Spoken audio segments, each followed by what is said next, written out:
Hello everybody, Ben Woodruff here with another Falconry video. Today's video I'm going to be talking about the truth about headcounts when it comes to falconry. But before I do, if you haven't already, if you could please hit subscribe and be sure to leave your comments down below on this subject and any other subjects you would like to hear. It would be really helpful. Now when it comes to falconry is practiced all over the world. It's a very ancient sport. And it's got a very interesting past, and as we change, as technology changes, as culture changes, it has a very interesting future. I've been doing it for decades. I've been a falconer since the 1900s, I always like to joke around and say. With that in mind, I've seen a lot of shifts back and forth. There's been steady changes, but there's also been a lot of shifts. And one of those has directly to do with what I've observed with head count. So what is a head count? And why am I even bringing this up? Head count is, okay, how many head of game, how many prey animals, how much quarry did your bird catch, right? You go out in the field, you're hunting with your bird, how many did you catch that day or that week or that season? Or if you're at a falconry meet, during the meet, what did you catch? What is your head count? What is the total? Now that is an interesting subject, and depending on where you live in the world, but a lot of people don't realize when you live in the world, will determine your attitude towards that a lot of times. Falconry in the modern world, I live in the United States and the state of Utah, where falconry is very highly regulated, and we have to keep track of what our birds catch. We have to keep track of those numbers and report them back to the government. So there's a precedence for it. You also have, in many areas, a history where you will have falconry meets. A meet is where falconers get together and they're like, okay, for this weekend or this whole week or this extended time, we're all getting together as a community. And then we're going to go out and go hunting, and then we'll come back at night, and then we're going to have a big banquet at the end. And a lot of times, with the falconry I grew up with, they would everybody would report back. What did you catch during the meet? And they would read off all the species that were caught and what were the numbers of what people caught total. And at many of the meets, they had meat pins where if you caught, a pheasant and a rabbit and a duck, you got a pin you could put on your falconry bag or on your hat for each of those species. And that's how that used to be. And you'd almost get like one for each thing you actually caught. And then some of those same meets that I've attended now, they've pulled back from that idea and said, well, hey, if you caught any game at all, you just get a general game pin. So similar idea, but let's back away from the numbers part of things. So what I've seen is the back and forth of kind of two major attitudes. One attitude is that, if you're out hunting your bird, and your bird is successfully catching prey, reporting those numbers to friends in the falconry community, I've caught this many head of game, will become sort of a cultural thing, sort of a societal norm in the localized falconry community, where people say, hey, this is a way at first to show how much success are you having. How can you rate? This person this year, with the populations being what they are, is catching this many jackrabbits. Well, maybe I can do better. Okay. But over time, that comes to also be a form of competition and a form of judgment, where somebody who is having a lot of success is like, you aren't catching as many heads, so, just kind of a way to spotlight your success that you are having. And that can get really extreme to where the focus is on how much have I killed, how much of my bird and how much quarry have I taken, to an extreme level. And what I've seen over the years is back and forth is when it starts to kind of come to a head of maybe sort of an unhealthy approach where it's like, that's the whole focus is outdoing other people in your head count, that then suddenly you'll see it kind of go the other direction where people say, yes, get out there, get hunting, make sure you're having success, but you maybe are telling your friends, look, I caught a duck today, my peregrine falcon caught a duck. Or maybe, went out, my gyr falcon had some success in the field and caught some ducks or a grouse or whatever. But you're not like, this is kill number blah, blah, blah. And, this is how many I've killed this season so far. And to kind of pull back away from the emphasis on the numbers. And then once it gets to the point where nobody seems to be driven in that way, then it starts to go back the other way. So I have actually seen this go back and forth regionally, in online communities, in my own area, where it just changes. And what we need to remember about either direction, that's kind of normal for humanity to have things go back and forth, to wax and wane in an attitude towards something. But we have to remember the point of view for the birds. We are, as humans, we are omnivores. If you're strict carnivore, you only eat Twinkies, or you're a vegan, fine, whatever. I'm a biologist. We as a species are defined by everything, our teeth, our digestive tract, everything, as omnivores. We can eat both plants and meat. And we are different than strict predators. So for us, we're social simians, we're omnivores, who in the past, all of us, were hunter-gatherers. So you find protein where you can get it, eating plants so you can get, and then if your people came together and made a big kill, we killed a woolly mammoth, we hunted down a deer or a buffalo or a reindeer, it's like, yes, we as a tribe or as a family know we had success, we're going to eat, and we're going to be able to dry out some of this food, we're going to be well fed for a while.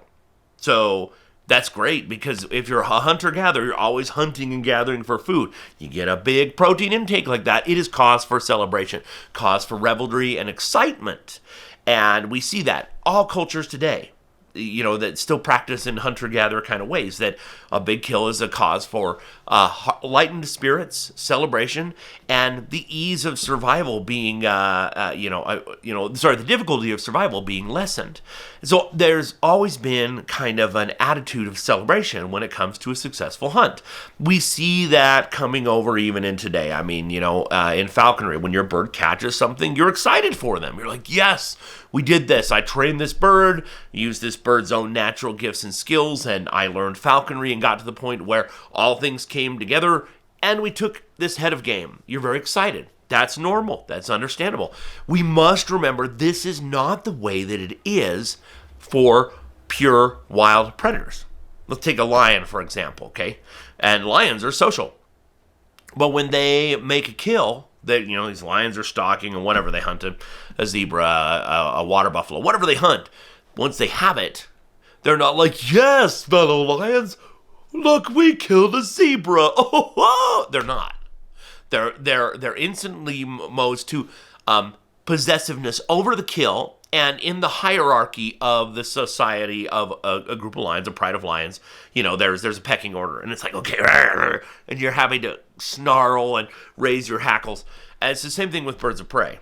Even when they're, Harris hawks, of course, are pack hunters, but other raptors that are not, when a red-tailed hawk catches a jackrabbit, a peregrine falcon catches a duck, it's not like, yes, I caught this duck, woo! It's like, it's mantling over it, and it's trying to hide it. The rule of nature is your meal is not yours until you've consumed it, and even then, you better be able to get away, because somebody still might kill you and make you a meal. There is no attitude of celebration. It's just, I ate my food. I caught my food. Now I want to eat it. And in that, we also have to remember, raptors couldn't care less about the quality of a flight. Okay?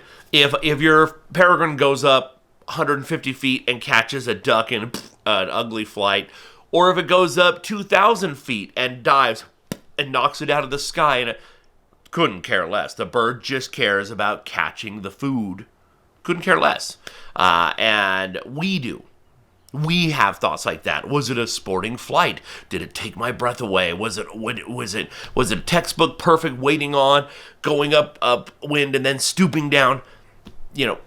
We care about those things. The birds do not. We need to remember that every time we talk about that, we are putting that over on them. They couldn't care less. And that's part of why we have to do, weight management and exercise them and incentivize them to understand the concept of, hey, we're going to go after this quarry species. A fat bird just goes up and sits in a tree and is like, I just think I'm going to sit here and I'm going to put a foot up and just kind of, you go walk around and flush some rabbits, but I'm not going to chase them. It's the same way with a lion. It's the same way with a wolf. When they're full, that's such a rich meal that they can sit on it, usually for several days. You get a big enough meal, you can sit on it for a few days as a pure carnivore. And there's no celebration involved. So why do I bring that up? I bring that up because, especially if you're new to falconry, whatever time period you're watching this video in, the day it comes out, 10 years from now, whatever, 20 years from now, again, these trends go back and forth. So you might be watching this video in a time where everybody's like, what's your kill count this year? How many head of game has your bird taken? Oh, only that much? Well, I've got double that. Okay, or you might be coming into a time where they're like, no. Don't tell me how many ducks you've caught this year with your bird. No. That's very arrogant. That's very condescending. Just say, I've had success. I've caught a duck. You might come into it at either time. The important thing is to be understanding and to understand that I think there's a balance. I think there's a healthy balance. Are you hunting your bird? Are you getting out there? Are you having success? You should. Are you taking heads of game? Because that's what you're doing in falconry. And a lot of times, especially in the United States, where the agencies that regulate falconry in the United States are wildlife and hunting agencies. It's regulated as a hunting sport. So in the United States, we put a lot of emphasis on that. But let's be honest, humans. That's not the only reason why we get into it. I've known maybe 2 falconers in the world that in my lifetime of falconry, decades doing this, that I know for a fact just got into it as an exotic way to hunt. They try all different forms of hunting and they're like, oh, this is a new way to challenge me. Almost everybody else is some other reason. A love of history, a fascination, a way to show off, a love of the birds, a desire to connect with the wild, a desire to find an exceptional way to be out in nature. It's just really cool. It's thrilling. All of these reasons over here, they're there. We might be like, I'm only doing this because of hunting. But it's like, you know what? This is all still part of it too. It really is. And so let's be honest about that. Let's try to have a balance. It's okay to keep records. I keep a falconry journal. Western Sporting Publications has an amazing falconry journal that has interspersed beautiful artwork and little stories from famous falconers around the world and recipes in the end. I love to keep my falconry journal. I love to write down some of the stories and draw art of what's happened. And I like to write down, how many heads of game has my bird caught.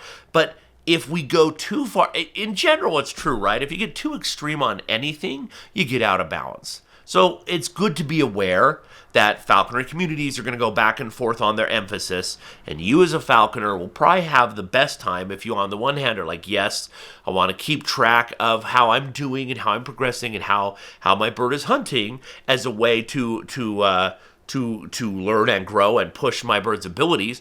And simultaneously over here, I want to not be so preoccupied with this that I miss out on, hey, my bird had a beautiful flight. I got out. I'm not at work. I'm out flying my bird, and it did this amazing flight. And just the thrill to be able to work with a bird of prey is such a magical thing. And to just appreciate that, in addition to not be like, oh, I didn't catch any quarry today, even though I tried.